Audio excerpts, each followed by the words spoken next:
All right, so today we're diving into some fascinating stuff, some really powerful ideas from the writings of Alberto, a concert pianist and PIDS campaigner. Yeah, not your typical combination there. A concert pianist tackling the heavy stuff of war and, well, religious control.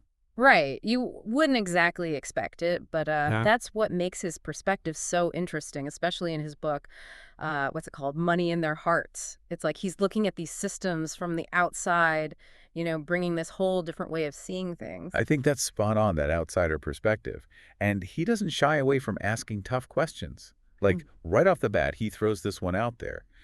How is it that this lust for money, financial greed, is like the hidden link between all these wars and how religious institutions, they try to control people? Yeah, and he even brings up that Eisenhower quote, the one about how chasing after absolute security could end up bankrupting us. And Alberto, he totally agrees with that.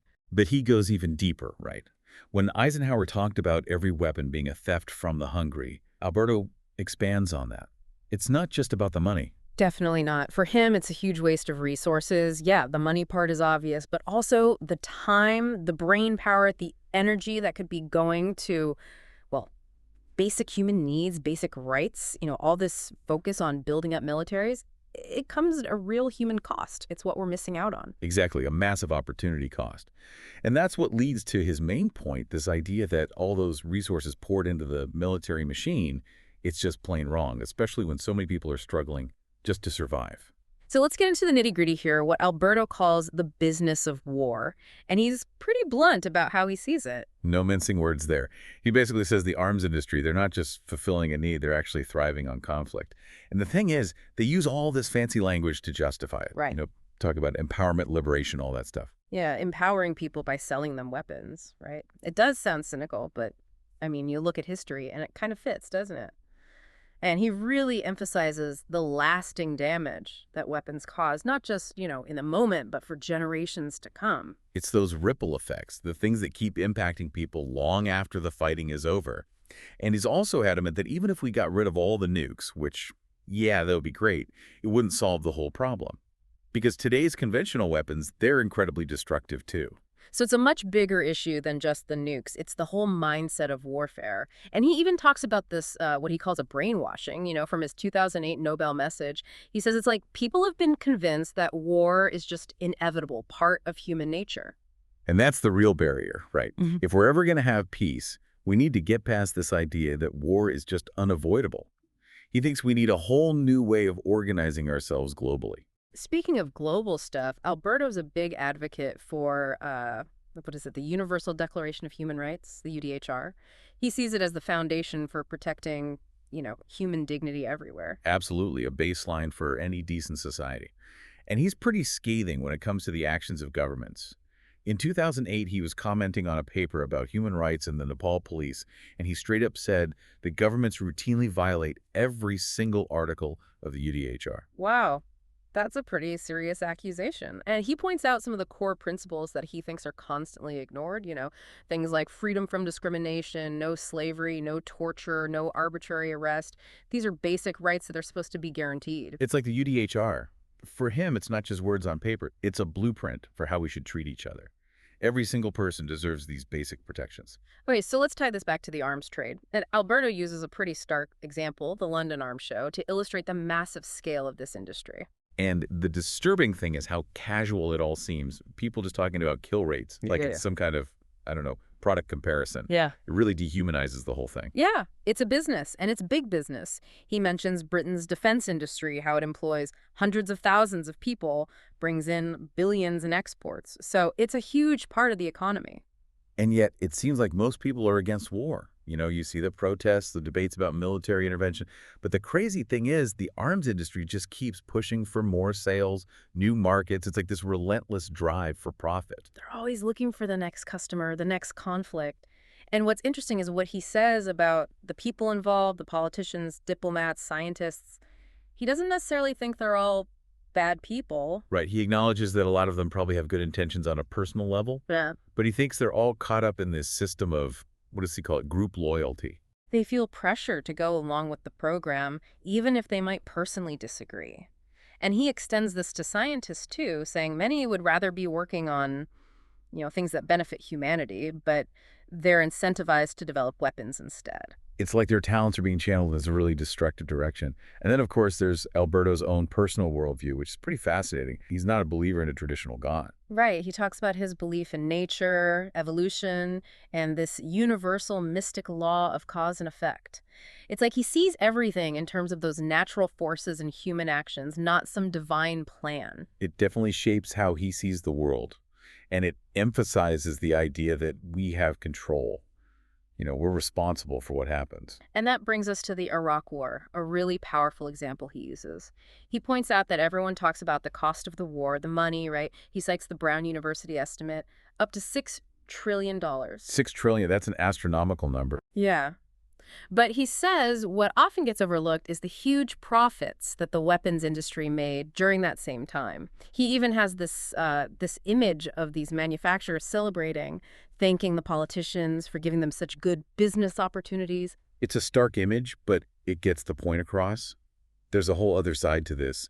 The people who are making a killing, literally, from war. He mentions talking to a playwright who wrote a play about the Iraq War, and they both agreed on this idea of the merchants of death, the people who profit from all the casualties and destruction. And he makes this really interesting moral point, that just because the arms trade is legal, according to international law, doesn't mean it's ethical. He says that if you're not actively speaking out against this whole militarized world, you're kind of complicit in it. It's a strong statement. He's basically saying that if you're not part of the solution, you're part of the problem. He takes it even further, saying that promoting the arms trade, promoting the military, it's the same as promoting war itself. No different in his mind. It all feeds into the same cycle of violence. Now, there's this book, Road to Ruin, by Anatol Lieven, which talks about the Anglo-Afghan War and basically frames it as a failure of judgment, politicians not learning from past mistakes. But Alberto, he has a totally different take. He doesn't buy the mistakes argument.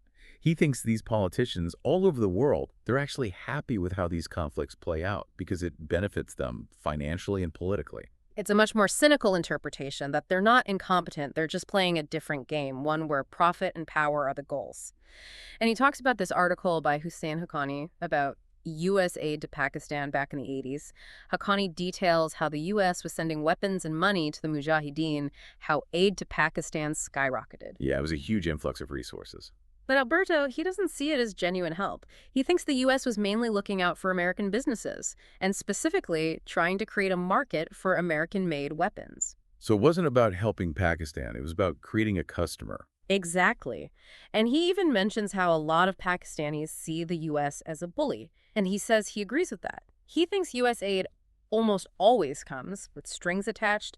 It's about furthering their own interests. Always an angle, always something in it for them. And he uses examples like Musharraf being allowed to live in London, Pakistan getting a temporary seat on the UN Security Council, those kinds of perks to show how this international game is played. It's like a system of rewards for playing along. And then he brings up Hillary Clinton, her speaking fees, and asks if maybe she's also profited from war, given her role in all those interventions. It's a provocative question, but it gets to the heart of his point that the incentives for people in power are often aligned with conflict. Now, on a slightly different note, Alberto makes this comparison between the funding for medical research, especially for life-prolonging stuff, and the funding that goes into developing weapons. And it's a massive difference, right? Way more money for making things that kill than for saving lives. Exactly. And he's very clear that he doesn't think this is an accident. It's a deliberate choice, a reflection of what our priorities are as a society. We're choosing to invest in destruction over well-being. And when it comes to the UN, Alberto's pretty skeptical about their ability to actually control the arms trade. He sees Zionism, for example, as largely driven by people focused on money and power, using the Iraq War as an example. He applies that same skepticism to the UN Human Rights Council, saying it's part of a system that profits from conflict, so it doesn't really have an interest in solving the problems. It's like he's saying their hands are tied, they can't really act against the interests of the powerful countries. And he makes this sarcastic comment about the UN being unable to take arms under control, implying that it's not about ability, it's about willingness. He thinks the real reason is that the powerful countries don't want other countries, especially non-members, getting in on those lucrative arms deals. They want to keep control of the market. And Alberto goes on to say that these big military conflicts, like the destruction of Iraq, They're not random acts of violence. They're planned out way in advance. It's like a long game, setting the stage for profit down the line. Exactly. And he's also suspicious of a lot of the reporting that comes out of conflict zones, like Syria. He says if you want to know what's really going on, look at where the weapons are coming from. That tells you who's involved. Follow the money, follow the weapons. Right. And he thinks diplomats, politicians, even spies, they're all engaged in these secret, maybe even illegal negotiations related to the arms trade. It's a whole shadow world of deal-making that the public never sees. And he even talks about how the Syrian state media reacted to Obama seeking congressional approval for military action in Syria, saying it was all just part of the game of war. Even something that seems like a democratic process is just another move in this game for profit, according to him. He's deeply cynical about the whole thing, and he's skeptical of those reports that said the British cabinet was divided on arming Syrian rebels. He's like, well, if they weren't arming them, where are all those weapons coming from? It's a good question. Yeah. And he suggests that governments, even the Syrian government, they might be allowing weapons to reach certain groups, even rebels, because it's all part of this bigger picture, the business of war. Everyone's playing their role, everyone's got their angle. And then he says, when the U.S. decides to go to war, it's the soldiers who pay the price, while the politicians and their buddies back home, they're the ones who profit. It's a harsh reality. The people making the decisions are often far removed from the consequences. And he brings up this article by Yasmin Aftabali about Syria, and he basically argues that the U.S., they're not really concerned with the ethics of using chemical weapons. They're more worried about their own economy and keeping their military industry going. It's a pretty bleak view that human suffering is secondary to economic interests. And then there's the UN Security Council, which Alberto calls the UN Insecurity Council. He believes the U.S. is really calling the shots there. Which is ironic, given their own history with using atomic bombs. Right. Not exactly a shining example of peacemaking.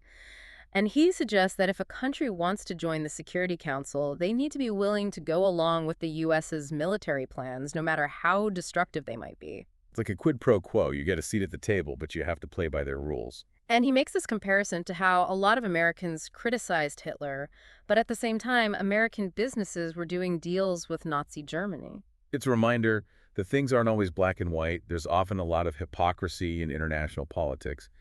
And when it comes to peacekeeping, Alberto disagrees with this idea that military intervention is sometimes necessary. He brings up Kosovo and World War II as examples. He sees Kosovo as a manufactured conflict, and he even suggests that Milojevic's death prevented some shady stuff about U.S. involvement from coming out. It's like he's suggesting there's a deeper story that we're not being told. And with World War II, he makes this really bold claim that the U.S., UK, and the other allies were just as complicit in starting the war as Germany and Russia. That's a pretty controversial view, going against the traditional narrative of good guys versus bad guys. And then he points to the fact that there have been so many armed conflicts since the end of World War II, basically saying, well, so much for peacekeeping. It's like he's saying the world hasn't really learned its lesson. We're still stuck in this cycle of violence. And he doesn't see much difference between political parties when it comes to the influence of the military-industrial complex. He thinks the whole military industry and the big banks, they control governments, whether they're Democrat or Republican. It's a system that transcends party lines. It's all about money and power. And he brings up Noam Chomsky, was obviously a very vocal critic of U.S. foreign policy. Chomsky said that bombing Syria would be a war crime. Yeah, a pretty strong statement. But Alberto, he brings up this interesting point about MIT, the Massachusetts Institute of Technology, and their role in developing weapons for the U.S. military. He's basically implying that Chomsky, being at MIT, might have a slightly different perspective if he knew the full extent of their involvement. It raises questions about the role of academia in the war machine. And he points to all the contracts that MIT has with the military and the CIA, showing how deep those ties go. It's not just about research, it's about money, about profit. And when Obama talked about intervening in Syria because Syrians were killing Syrians, Alberto was pretty sarcastic about it. He said, yeah, right, like, it's not the foreign powers supplying all those weapons that are the real problem. It's the hypocrisy, pretending to care about the victims while also profiting from the violence. And he's skeptical of Putin, too. When Putin was being all tough at that G20 summit, Alberto said the people writing about it, they didn't get it. They didn't see the game that was being played. He thinks a lot of political posturing is just for show, There's a deeper level of strategy going on. And he criticizes people like Chossudovsky who write about these issues, but they never really ask why military scientists keep developing new weapons. It's like they're ignoring the root of the problem, the constant innovation that fuels the arms race. And Alberto thinks the media, they're not helping either. He says they just parrot whatever the politicians say, the same people who are profiting from the wars. No real critical analysis, no challenging the status quo. And he uses this example of a New York Times article that talked about the brutality of Syrian rebels. He says that's just the U.S. trying to manipulate public opinion, making it seem like they need to intervene. Create a problem, then offer the solution, which just happens to be more war. It's a classic tactic. Yeah. And when John Kerry wrote that love letter to France about Syria, Alberto was like, oh, come on, that's just more human stupidity. He's got no patience for that kind of political maneuvering. And he says that Syria, it's just the latest battleground for the arms trade, just another place where the merchants of death are doing business. The human cost is just a side effect. It's all about the profit. And he draws this contrast between the number of deaths reported and the amount of money being made, showing how out of whack it all is. The profits are always bigger than the headlines. And Alberto, he actually predicted the Falklands War 2 years before it happened. He saw it coming, based on his understanding of these dynamics. Like he said, these wars are often concocted. They don't just happen out of the blue. And he brings up Yasser Arafat's wealth, suggesting that he might have actually benefited from the Palestinian conflict never being resolved. The longer it goes on, the more opportunity for profit. And he believes there have been lots of these concocted and negotiated wars throughout history. So much for spontaneous outbreaks of violence. It's often more calculated than that. And now we get into religion, which is a whole other layer to this. Alberto thinks that people, they inherit their religious identities. It's more about being brainwashed as kids than making a conscious choice. It's like we're born into these systems of belief and we don't always question them. And he challenges the traditional view that revolutions are caused by, religion and poverty. He says it's actually the ruling elites who use those things to their advantage to further their own interests. They manipulate the situation, they play on people's beliefs and their desperation. And to be clear, Alberto, he's not a religious person in the traditional sense. Right. He talks about having his own personal spiritual beliefs, but they're not tied to any organized religion. So he's coming at this from a different angle, and he says that the West, they're always looking for new business opportunities, whether it's arms sales, oil deals, military bases, you name it. It's all about expanding their power and influence. And he thinks there's a deliberate policy to keep developing countries from actually developing, so they don't become competition. Keep them dependent, keep them needing help, which translates into profit opportunities. And he says that global politics, it might seem crazy on the surface, but it makes perfect sense if you look at it from the perspective of the people in power. They're playing a different game with different rules. And he pushes back against this idea that being friends with the U.S. means you have to be friends with Israel. He points out that the U.S. has relationships with countries that are considered enemies of Israel. It's not as simple as that. There are other factors at play, strategic interests and all that. And then he gives this long list of historical conflicts that he says were all driven by religion. This desire for dominance, this claim to have the absolute truth.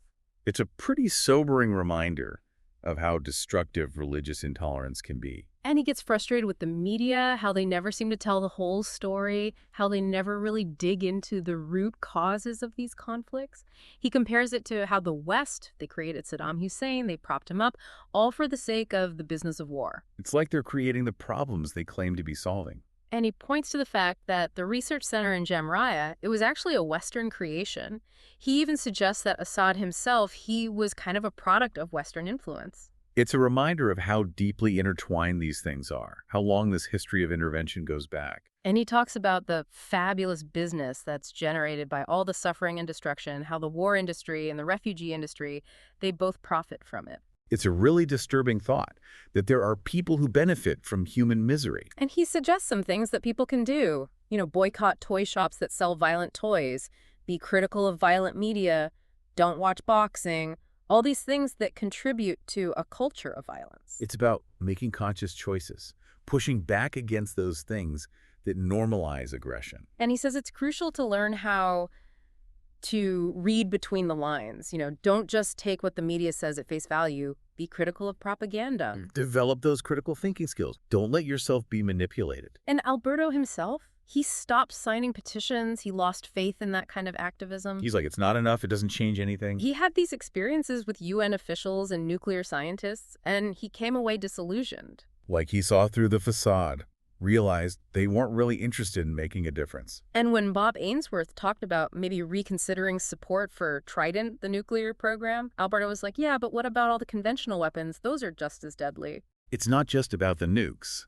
It's the whole mentality of militarism that needs to change. And he got this invitation from the Royal Navy praising Trident, saying it was essential for global security, listing all these warships. They're obviously trying to make the case for keeping their nukes. And Alberto, he contrasts that with the lack of money for preventing deaths from hunger and disease, showing how messed up our priorities are. We're spending so much on weapons and so little on basic human needs. And he makes this point that it doesn't matter what political party you're talking about, they've all been involved in war. Left, right, center, they all do it. And he says that politicians, they're rarely held accountable for the money they waste on war, and a lot of them get rich from it. They're playing a different game, one where they personally benefit even if the country suffers. And he thinks governments, they talk about democracy, but they're really promoting nuclearism and war. It's a contradiction, right? Democracy is supposed to be about peace, about the will of the people. But he says they're manipulating the public, testing out new riot gear on their own citizens, sending in secret agents to stir up trouble. Create chaos, then offer the solution, which just happens to be more control, more security, more weapons. And he doesn't buy this saying about peace coming when young men refuse to fight old men's wars. He's like, no, it's the weapons industry itself that needs to be shut down. Cut off the supply, get rid of the tools of war. That's the only way. And he points out that after wars end, there are always more weapons to sell, so they need to find new conflicts to use them in. It's a self-perpetuating cycle, driven by profit. Alberto has this interesting idea that humans, we're actually born with a culture of peace, but then the elite, the people in power, they impose a culture of war on us. It's like we're programmed to accept violence as normal. And he says they use politicians and the media to brainwash us into thinking that war is inevitable. Constant propaganda, constant messaging, shaping our perceptions. And he gives this example of a Taliban military chief who was captured, saying that it didn't lead to peace, it just kept the conflict going, which is good for business. Keep the war going, keep the profits flowing. And what's amazing to him is how people, they can protest against specific wars, but they don't seem to see the bigger picture, that war itself is the problem. They're focused on the symptoms, not the disease. And he uses these analogies like comparing war to a soccer game between pros and little kids, or a puma fighting a dog. It's a way of showing how unequal it is, how one side is always going to dominate. And he makes this kind of paradoxical argument that signing petitions, protesting, it actually helps to keep groups like the Taliban and Al-Qaeda supplied with weapons. Because it keeps the attention on the conflict, keeps the money flowing. And he uses the assassination of Mahmoud al-Mafou as an example, saying that getting rid of one person doesn't stop the violence, it just creates a need for a replacement. The system is designed to perpetuate itself. So his conclusion is, if you really want peace, you have to stop the whole weapons industry, the development, the manufacturing, the sales, everything. Cut it off at the source. That's the only way. And he talks about this article that was written about Pakistan's debt. And he says the problem isn't just figuring out where the money went. It's the whole corrupt system that allows that to happen. It's not about individual bad actors. It's about the way the system is set up. And he says the public is complicit in this because we keep demanding bigger armies, more protection from enemies. We're buying into the fear, which feeds the cycle. And he explains how a politician might think about buying weapons. They talk about national security, but really they're often more concerned with the personal commission they might get, the bribes. It's a cynical view, but probably realistic in a lot of cases. And he says the whole game of war, it just leads to more and more debt for countries. It's a recipe for economic disaster. And he sees Pakistan wanting drone technology as a sign that they're getting ready for World War III. Another player in the game, another country arming itself for the next big conflict. And he raises this ethical question about how people can profit from war, how they can justify making money from something so destructive.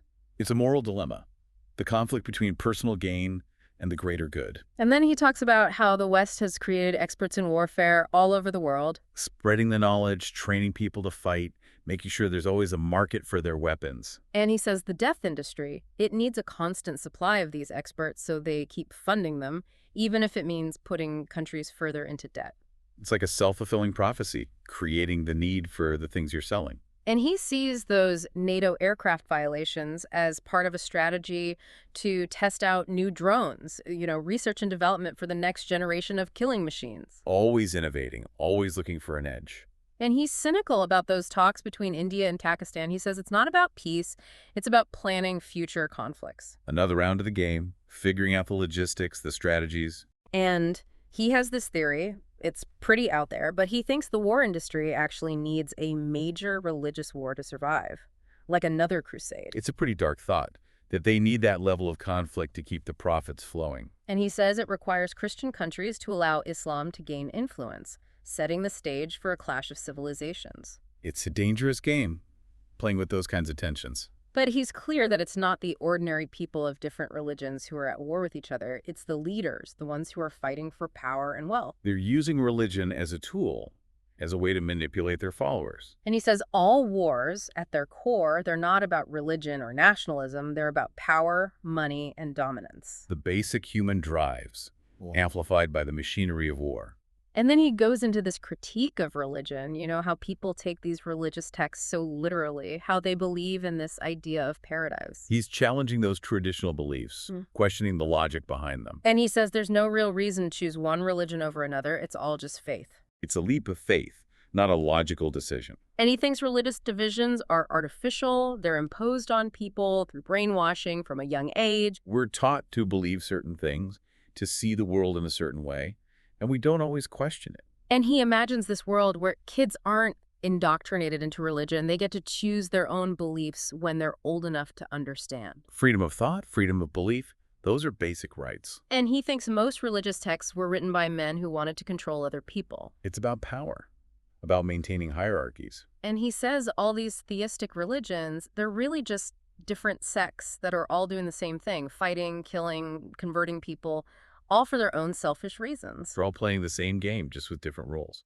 And he uses the Book of Judges as an example, how it portrays God as this vengeful, punishing figure.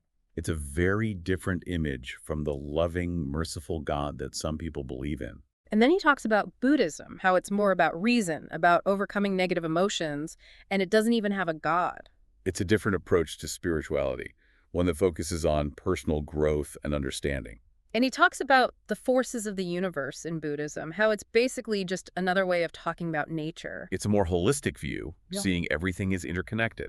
And then he lists all these natural disasters, floods, diseases, and he's like, if there's a God, why is all this happening? It's a challenge to the traditional idea of a benevolent deity. And he questions this idea of God needing revenge, punishing people, like the story of the flood in the Bible. It doesn't fit with the image of a loving God. So Alberto, he agrees that taxes are necessary, to run a country. Yeah, we need taxes to fund public services, infrastructure, all that. But he points out how much more money goes to the military than to things like medical research. It's a huge imbalance, showing where our priorities lie. And he talks about the Vatican, how they encouraged Italians to immigrate to the U.S. as a way to gain influence. They were playing the long game, extending their reach. And he explains how the church, they use the idea of paradise and the threat of hell to control people, to get them to give up their money. It's a classic power play, using fear and hope to manipulate people. And he talks about the history of church taxes, how they've always been involved in finances, making deals with political leaders. They're not just a spiritual institution, they're a financial power as well. And he has this interesting take on Jesus. He says Jesus wasn't trying to start a new religion. He was trying to reform Judaism, to make it open to everyone. It was about unity, about breaking down barriers. And he thinks Jesus's main goal was to improve people's lives, not just preach about doctrine. It was about action, about making a difference in the world. Now, about Pakistan, Alberto acknowledges their reputation with terrorism, but he has this radical idea. He calls it a revolutionary law. He says we should ban all armed forces everywhere. Complete global disarmament. That's a pretty bold proposal. Yeah, it's a huge change. but he thinks it's the only way to stop war, to take away the incentive for making weapons. If there's no one to fight, there's no need for weapons. And he makes this point about how we reward people for killing in war, but we punish people for killing in peacetime. It's a double standard, showing how messed up our values are. And he challenges economists to come up with a plan for a world without this.